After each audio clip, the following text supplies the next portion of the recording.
High, আমি বৈশাখী। আশা করি সকলে ভালো আছো, সুস্থ আছো। আজকে উইকেন্ড, ওকে। ভাবলাম অনেক দিন ধরে তো একটু চেষ্টা করছি হেলদি মাইন্ডফুল ফুড খাওয়ার। আমি ডায়েট করছি সেটা বলবো না, ভুলভাল জাঙ্ক খেয়ে আমরা লোককে বলে বেড়াই আমি ডায়েট করছি।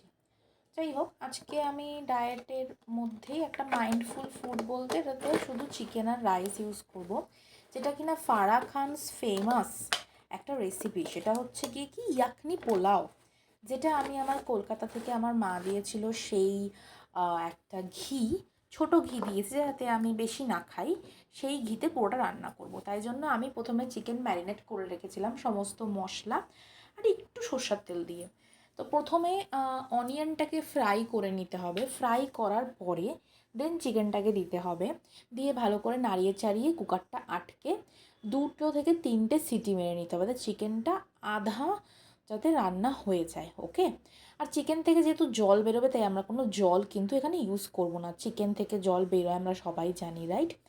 আর কাঁচা লঙ্কা দিয়ে দিয়েছি, আর দিয়ে দিয়েছি আলু কেটে। এটা হয়ে যাবে ভাতের সাথে। আর এই রাইস যেটা দেখছো, চালটা এই লম্বা লম্বা ফ্রাইড রাইসের চাল এটা।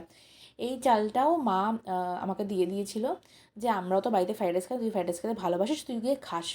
আর আমি ফ্রাইড রাইসের চাল দিলাম, আর একটু দিয়েছিলাম হচ্ছে আমাদের গরম মশলা, আর দিয়ে দিয়েছিলাম দই। এবারে দই আর দইয়ের জলে বাকি রান্নাটা হবে, জল কিন্তু আমরা আর ইউজ করবো না, ওকে। এই হচ্ছে ইয়াকনি পোলাও, ফারাহ খানস ফেমাস। আজকে যে প্রেশার কুকারটা আমি রান্না করছি, এটা হচ্ছে Suruchi 5 litres pressure cooker, which is my new pressure cooker, you can say, okay. তো আফটার 4টে থেকে 5টা সিটির পরে একদম rice is fully cooked, my yakhni pulao is totally ready.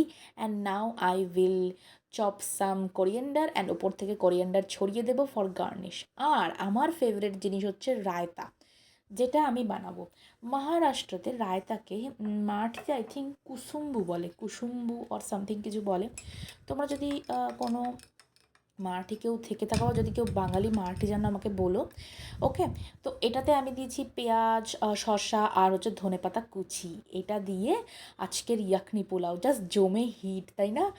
তোমরাও এটা বাড়িতে বানাও। It's Farah Khan famous recipe, ইউটিউবে মানে ভর্তি আছে, সেটা ফলো করতে পারো। আমি বলবো না আমার রেসিপি ফলো করো, আমি ফারাহ খানের রেসিপি ফলো করেছি।